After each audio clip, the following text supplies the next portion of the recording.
There have been major changes in the world in the recent months. My God, so many things have changed. The political system, recently we had online campaigns for the elections in Uganda. We've had scientific weddings. The churches are now online. Everything basically has changed drastically, and it's unwise for you to think that every other system can change except the education system.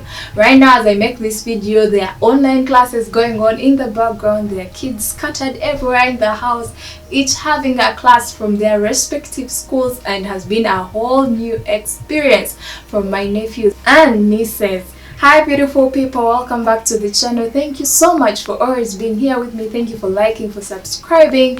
Thank you for always spending time to watch these videos. I don't take it for granted, and may the good Lord richly bless you. If you're new here, my name is Priscilla. Welcome to Prissy Kalos, the channel. So today we are going to talk about the whole shift from going to school physically and classes online, the benefits and the drawbacks. You know, I've experienced it and I want to share with you. Have you noticed anything good? Are there some drawbacks that you have noticed? That's going to be our topic of discussion today. So number one, I think it's a good thing because it has reduced the time transitioning from home to school. You know, I had to wake up very early in the morning, prepare my nieces. They're little, some of them are really young, and at 5 a.m. the school van is already hooting outside the gate. I'm like, what? 5 a.m. is too early for nursery school.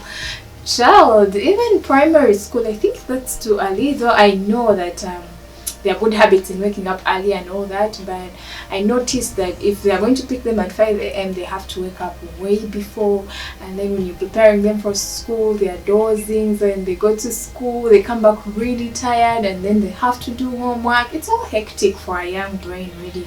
So I just like the fact that now they can invest in themselves before they prepare themselves for school. Like, they have their bedtime rest, enough sleep, wake up early, have a good breakfast, you know, do other things, play around, do house chores, and then when it's time for school, their mind is already prepared to take in work from school.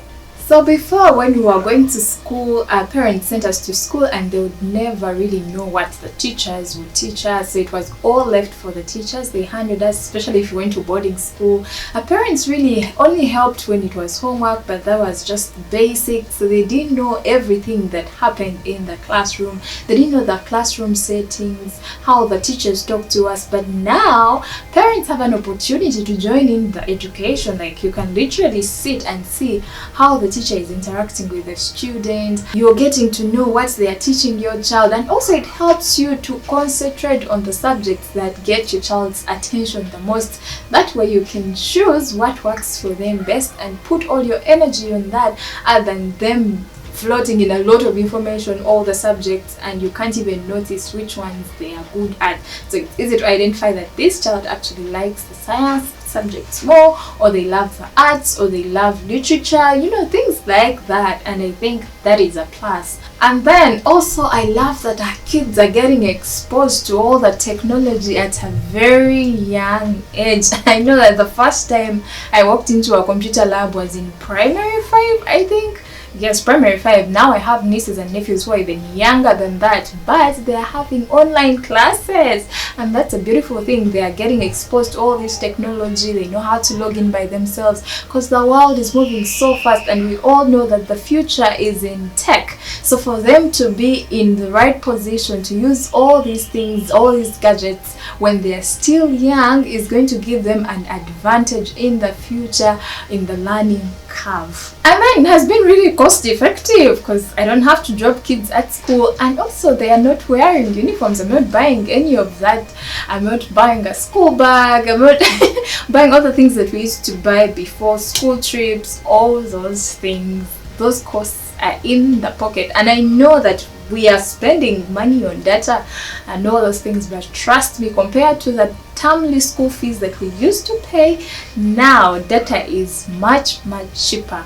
And so savings to all parents out there. I also love that there are so many resources right now online, so many resources where students can do their own research without necessarily waiting for the teachers to recommend textbooks and things like that, which is a good thing because it's giving them that hunger for knowledge. They know that at certain point after I'm done playing, after I'm done doing this, I have to go and search out these things by myself, which will also help in the future. Even when schools open, they'll know in the holidays not to just play all through, because they've been exposed to the resources that are helping them to better themselves, so they'll best know how to manage their time. And of course, there's several other advantages of studying from home. I couldn't exhaust all of them, but trust me, I know and I see that the future is bright and technology is taking over, and I love that our kids, the young generation, are in this. Now there are also some drawbacks that have taken us a few steps behind. For example, of course, there are students who are in the villages who are engaged in daily activities to put food on the table. They're in the bushes looking for firewood,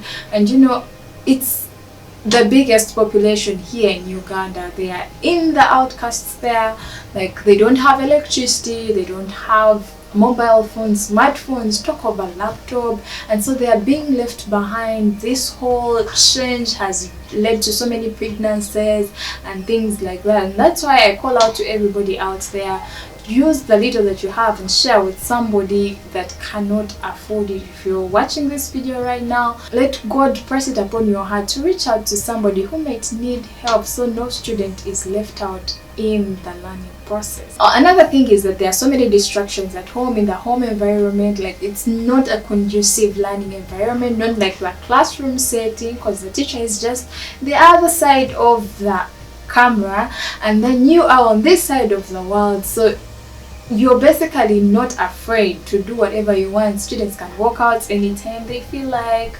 The whole discipline, it's hard to monitor such a student really, and so there's so many things that are going on in the house. The TV is on, there are kids playing outside, so many things are taking their attention off the class, and so it has been really a distraction. From time to time they are walking out to go get a snack, so basically there's a lot of distraction at home. And then the other thing is that students are missing out on the other things that their teachers don't really teach them, like the things that we learn in the school community that are not necessarily taught at home. For example, sharing, relationship with other students, speaking back, body language, all those things. Sometimes you can find just one student in one home, or maybe two, and they may not get the whole environment the way it was in school, and so they're missing out on other important life lessons that they learn at school but not necessarily in a classroom. And then, like I say, that not all students can access these platforms, but even for those in the city, those who can access them, we are still in Uganda, like our network is on and off, so from time to time the teacher is going to get off, the class is going to be cut, and things like that. Comes with it the cost of data as well, though it's not as expensive as a school fees, but trust me, it comes at a cost because it's constant, like daily lessons. You do not pay school fees every single day, so yeah, that's also there. And then also, when your students are exposed to these gadgets, you do not know what they are going to do with them after the class is done. There are so many things on the internet, there's a lot of information.